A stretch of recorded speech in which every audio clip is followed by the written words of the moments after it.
البدع والأهواء، أهل البدع العقائدية وأهل البدع السياسية. نقول بيننا وبينكم السلف، بيننا وبينكم الكتب، كان فيقول البدع بيننا وبينكم. Kita lanjutkan pembahasan Sahih Bukhari. Oh ya, untuk yang pada pertemuan terakhir kemarin, hadis yang ke-202. Haddatsana Asbaq bin al-Faraj al-Misri an Ibni Wahab qala haddatsani Amr. Ana pada malam itu mengatakan apa di sini? Amr bin al-Harits al-Misri, beliau Abu Abdullah. Ini keliru, yang betul Abu Umayyah. Bukan Abu Abdullah tapi Abu Umayyah. Iya, Abu Umayyah. Qala haddatsani Abu Nadr. Beliau Salim bin Abi Umayyah. Oh iya. Salim bin Abi Umayyah. Oh iya. Apa itu?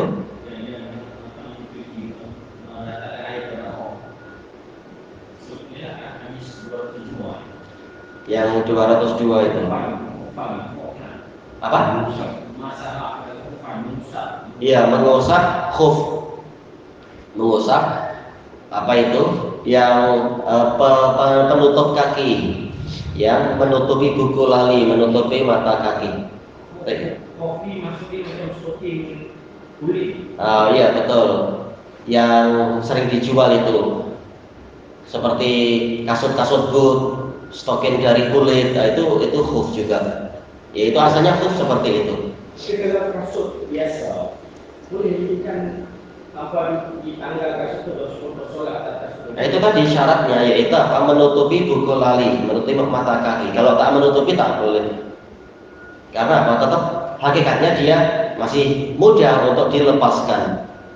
Kalau kita pakai kasut, pakai yang besar seperti ini, boleh kita sholat kasut yang seperti ini. Boleh apabila kita tatkala memasukkan kaki itu kita dalam keadaan sudah suci statusnya. Sudah ambil air dulu. Iya, sebelum itu. Nanti akan kita lewati lafaz itu. Lafaz dari hadis Mughirah bin Syu'bah kita lewati, tapi bukan malam ini dia. Kalau nanti kita tertentu mengambil wudu pakai kasut putih tertentu, lepas itu ambil air semaya. Nah, juga mengusap kasutnya yang tinggi itu. Kasut ini termasuk tapak kasut. Tak perlu dilepas. Mana atas? Iya, atas kasutnya. Betul. Oh, iya.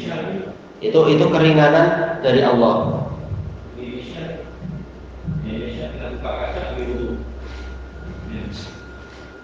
Padahal tatkala dia memasukkan kakinya itu sudah suci belum? Katakan sudah suci.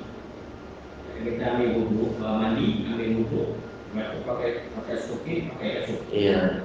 Itu mau sholat Jumat. Kita boleh bersolat Jumat dengan kasut itu juga. Iya. Cuma di Kalau batal tinggal diusap bagian, ya tak perlu dilepas. Karena Nabi terang-terangan menyebutkan itu, da'huma fa ini ada khalatuhuma tahiratain. Tatkala Mughirah ingin melepaskan khufnya Nabi biar dicuci seperti biasa cuci kaki, ternyata Nabi mengatakan biarkan itu. Karena aku memasukkan kedua kaki itu dalam keadaan sudah suci, jadi cukup diusap, tak perlu dilepas. Ini lepas masuk jauh. Iya, tidak perlu dicabut, ditanggalkan untuk cuci kaki. Cuma kalau di hador, yaitu di di kampung sendiri sehari semalam. Tapi kalau di perjalanan, nah itu memang perjalanan jauh itu 3 hari 3 malam. Sebagaimana dalam hadis Sofwan bin Asal al-Murati. Nanti tidak ditanggalkan. Tak perlu ditanggalkan. Iya. 3 hari 3 malam. Betul. Oh, iya. Apa?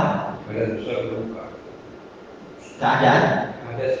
Nah, kalau ada besar iya, Nabi mengatakan apa itu? Illa min baulin au dha'itin au naum. Iya. Apa itu? Min baulin au naumin au dha'it. Yaitu Nabi merintahkan kami untuk tidak melepaskan khuf-khuf kami dalam keadaan kami tidur, disebabkan kami tidur atau kami buang hajat ataukah kami kencing. Baik. Illa min janabah, kecuali apabila janabah, yaitu hadas besar yang wajib mandi, ya dilepas khufnya.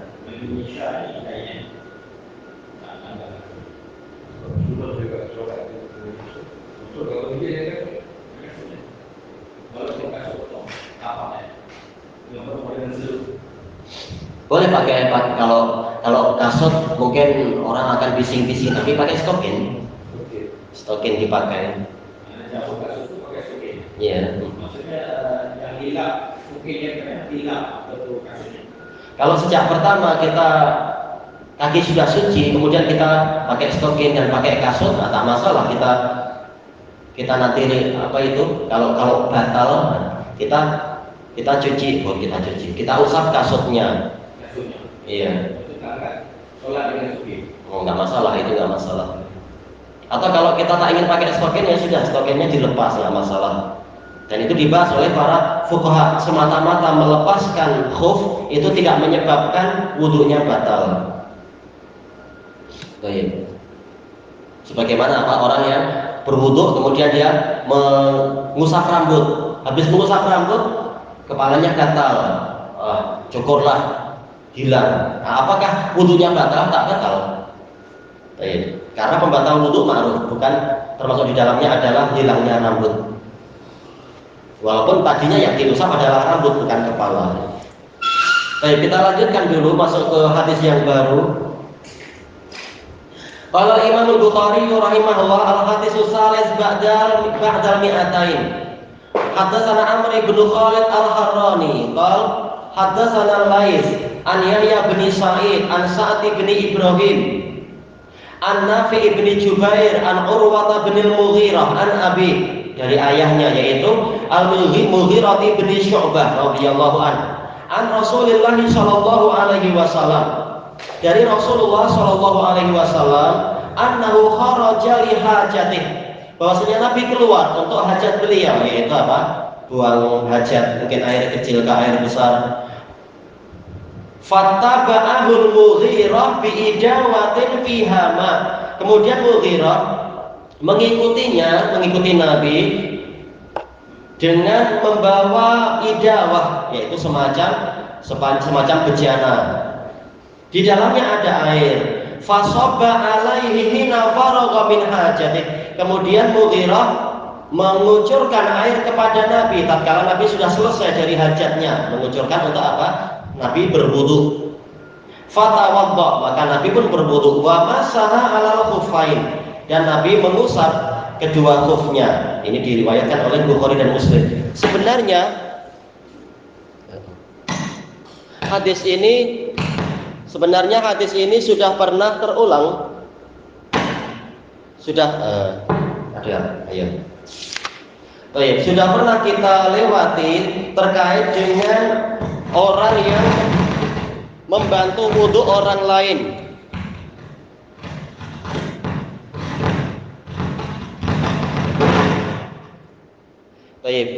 Boleh. Yaitu di nomor yang ke-182 itu.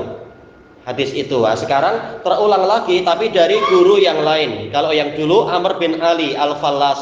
Kalau sekarang hadis yang ke 203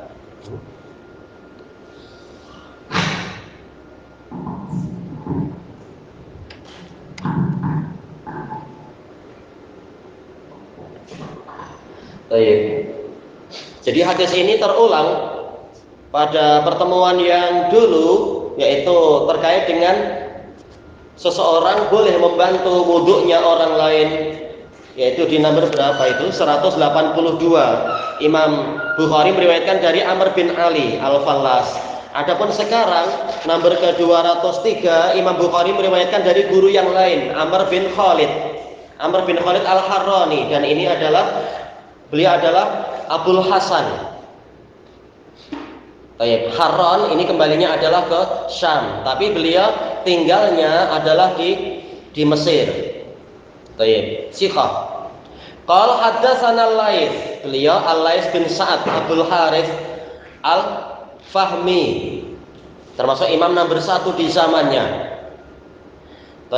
An Yahya bin Sa'id, beliau adalah Abu Sa'id Al-Qadhi Yahya bin Sa'id Al-Ansari Al-Madani, siqatun sabtun faqih, dan beliau termasuk imam jarh wa ta'dil, dan beliau adalah min sigharit tabi'in. An Sa'ad bin Ibrahim, beliau adalah Abu Ishaq. Abu Ishaq Al-Madani, Sa'ad bin Ibrahim. Beliau juga sigharut tabi'in. An-Nafi' ibni Jubair, beliau adalah Abu Muhammad.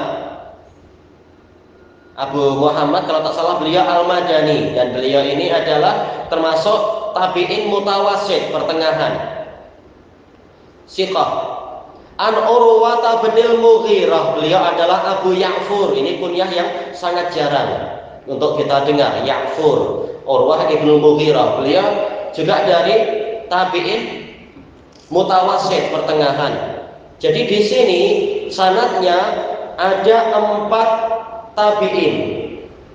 2 yang pertama sigharut tabi'in, 2 yang kedua itu adalah tabi'in mutawassit yang pertengahan.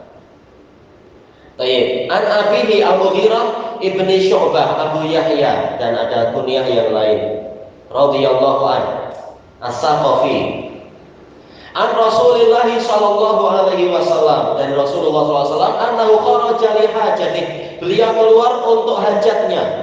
Di mana ini? Ini case-nya tidak seperti case di hadis yang ke-202. Kalau 202 ini terkait dengan di kampung, yaitu di Madinah, di kota sendiri. Sementara untuk hadis Mughirah ini nun jauh di sana, yaitu waktu perang Tabuk di sempadan Syam. Tapi ini dalam perjalanan pulang. Dan waktunya bila dijelaskan oleh Al-Hafidh rahimahullah, yaitu tatkala hendak sholat subuh. Jadi apa? Mungkin awal-awal waktu subuh. Jadi masih gelap. Jadi ini dalam situasi balik dari perang, masih di perjalanan. Nabi keluar untuk hajat beliau. Dijelaskan oleh Al-Hafidh di sini menunjukkan sunnahnya, disukainya untuk menjauh apabila buang hajat, ya, biar tidak mengganggu orang lain. Fattaba'ahul Mughirah, kemudian Mughirah mengikuti beliau. Al-Karmani mengatakan ada 2 qiraah, yaitu apa? Fattaba'ahu, taknya di tasydid, yaitu Mughirah mengikutinya. Dalam qiraah lain fa'atba'ahu, mengikutkannya. Tapi yang dirojihkan oleh Al-Hafidh di dalam Fathul Bari adalah taknya ditasydid fattaba'ahu, seperti yang diharokati di sini juga untuk cetakan ini. Bi'idawatin fiha, dengan idawah sebagaimana dijelaskan oleh Al-Hafidh Ibnu Mulakin rahimahullah, ini adalah mitharah, alat untuk bersuci, ya, semacam bejana juga. Jamaknya adalah adawi.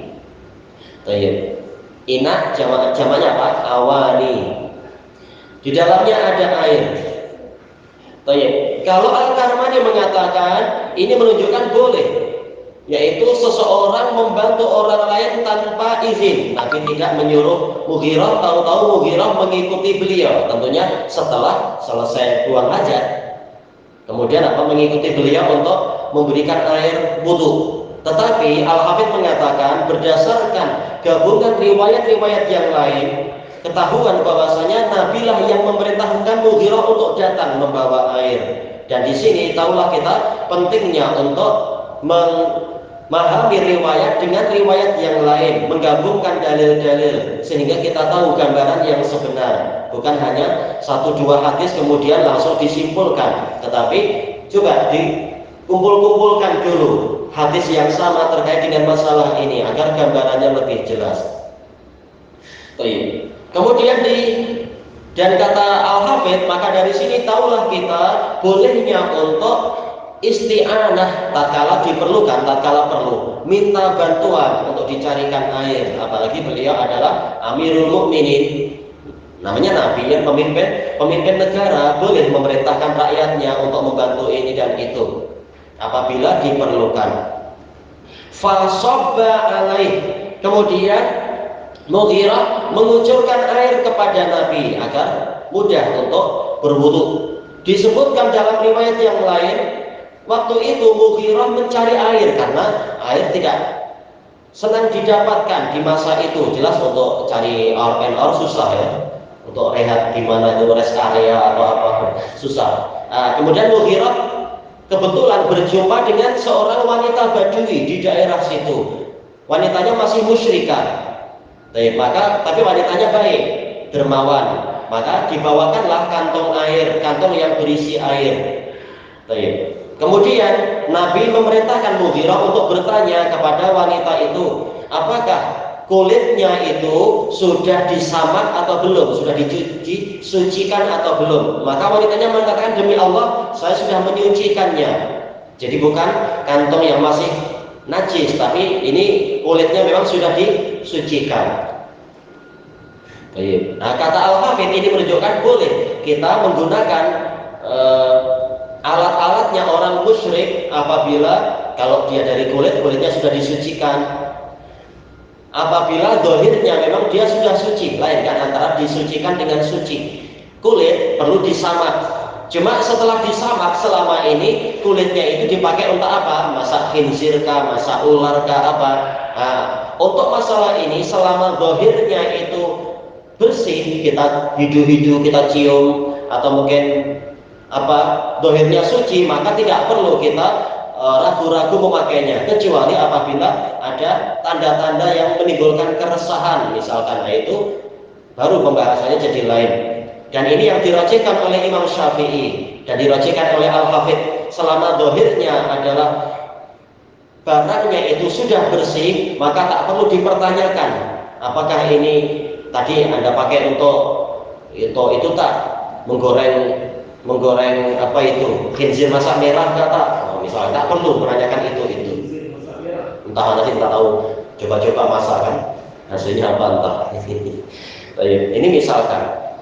Kemudian hina faragha min hajatih, tatkala Nabi sudah selesai dari hajatnya, fatawaddah, maka kemudian Nabi pun berwudu. Disebutkan dalam riwayat yang lain, Nabi memakai jubah syamiyah. Dan ini kata Al-Hafidh, ini dalil yang jelas.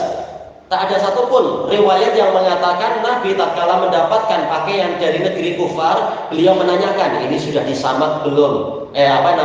Ini tadi kena najis atau tidak? Tapi lihat dohirnya memang suci sudah.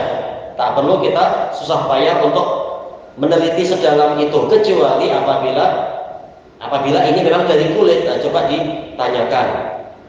Dan biasanya yang namanya penyamakan, kata para fuqaha, yaitu cecairnya itu sudah dihilangkan, ini sudah kering seperti kasut. Jelas kasut sudah sangat kering itu. Kalau dibiarkan masih ada cecair, masih ada cairan, sisa darah atau apa, malah rusak kulit. Maka dohirnya yang sampai ke kita, barang-barang kulit dari orang kafir ini sudah disamak.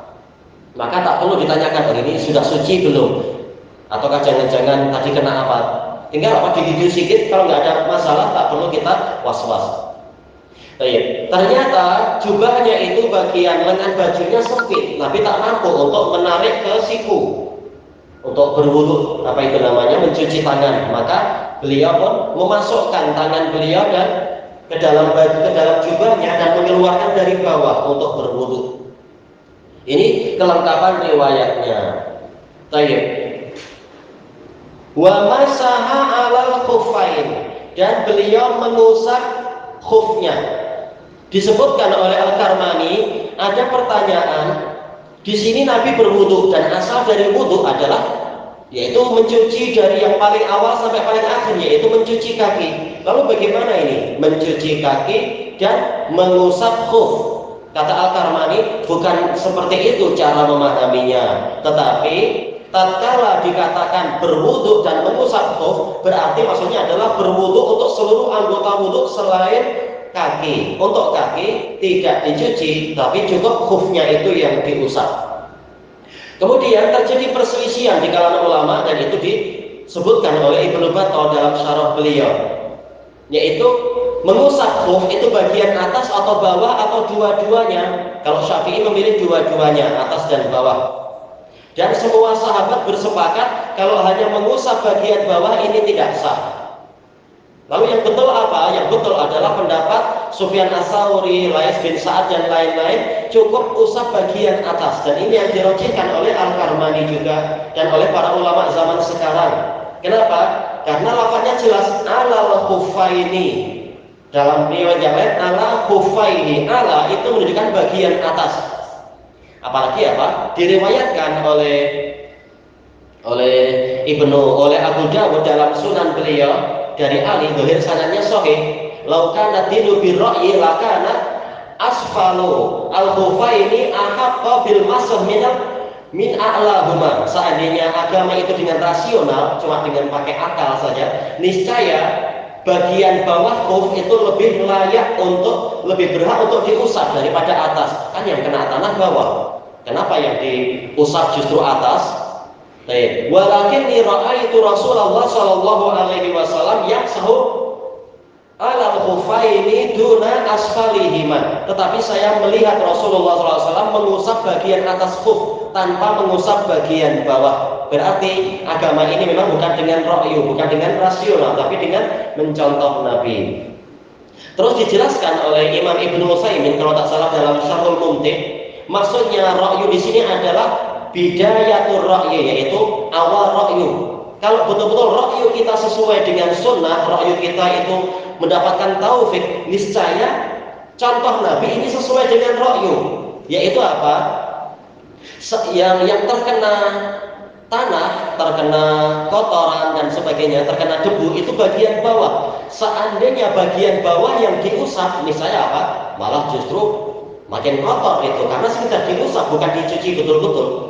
Karena yang namanya mengusap khuf ini tujuannya adalah litahfif, memberikan keringanan. Makanya tidak sampai dicuci. Kalau dicuci malah nanti gimana, kasut itu basah, malah menyakiti kita sendiri nanti. Jadi sejuk, buat orang jadi jatuh sakit mungkin. Makanya memang diusap. Apabila diusap, jelas bukan termasuk hikmah mengusap bagian bawah, karena menyebabkan nanti timbul jadi lumpur kan jadinya. Kena abu-abu malah jadi kotor. Maka yang diusap memang bagian atas, karena tujuannya memang bukan untuk menghilangkan debu, bukan untuk menghilangkan tanah yang melekat, bukan, tapi tujuannya adalah sebagai pengganti wudhu untuk kaki, yaitu dengan semata-mata diusap.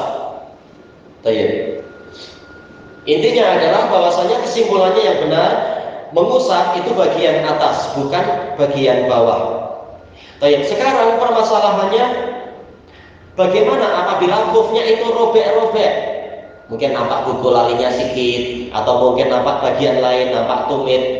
Maka ulama berselisih pendapat. Yang rajih adalah pendapat Sufyan Ats-Tsauri, selama dia layak dipanggil sebagai khuf, maka dia masih boleh diusap walaupun dia mengalami beberapa kerobekan. Karena rata-rata muhajirin dan ansor mereka fuqara. Jelas apa? Jarang nanti hari raya beli kasut baru, itu sangat jarang. Maka mereka menggunakan apa yang ada. Sementara mereka sering safar untuk perang atau apa, jelas kemungkinan robek itu banyak aja. Tapi tetap saja mereka mengusap khuf yang ada, dan Nabi tidak melarang dan Nabi tidak menyuruh untuk membeli khuf yang baru apabila ingin mengusap tadi sah. Menunjukkan selama dia masih layak dipanggil sebagai khuf, walaupun dia robek-robek, maka masih boleh untuk diusap, karena memang agama ini untuk sebagai keringanan tatkala ada kesulitan. Adapun tambahan pembahasan yang lain itu insya Allah kalau kita menemukan hadis ini, karena akan terulang hadis Mughirah bin Syu'bah ini di dalam Sahih Bukhari. Ilahuna wallahu a'lam. Subhanakallahumma wa bihamdika la ilaha illa anta astaghfiruka wa atubu ilaik. Walhamdulillahirabbil alamin. Ada satu pembahasan lagi kata Al-Hafidz di pembahasan ini. Sebagian ulama mengatakan masalah mengusap khuf itu sudah terhapus dengan turunnya ayat Al-Maidah, masalah wudhu wajib untuk mencuci kaki. Tetapi ini terbantahkan. Kenapa? Karena Mughirah bin Syu'bah hadis lengkapnya itu menyebutkan itu perang Tabuk. Sementara kita tahu perang Tabuk itu bila tahun 10 Hijriah. Sementara ayat Al-Maidah itu turunnya waktu perang Muraisi. Perang Muraisi jauh sebelum perang Tabuk. Disebutkan oleh Ibnu Qayyim dalam Zadul Ma'ad, perang Muraisi, perang Bani Mustalik itu tahun 5 Hijriah. Jadi ini betul-betul menunjukkan bahwasanya mengusap khuf ini tidak dihapus oleh ayat wudu, bahkan dia berlaku sampai hari kiamat. Dan akan ada tambahan penjelasan tatkala kita melewati hadis Jarir nanti insyaallah. Baik. Subhanakallahumma wa bihamdika la ilaha illa anta astaghfiruka wa atubu ilaik. Walhamdulillahirabbil alamin.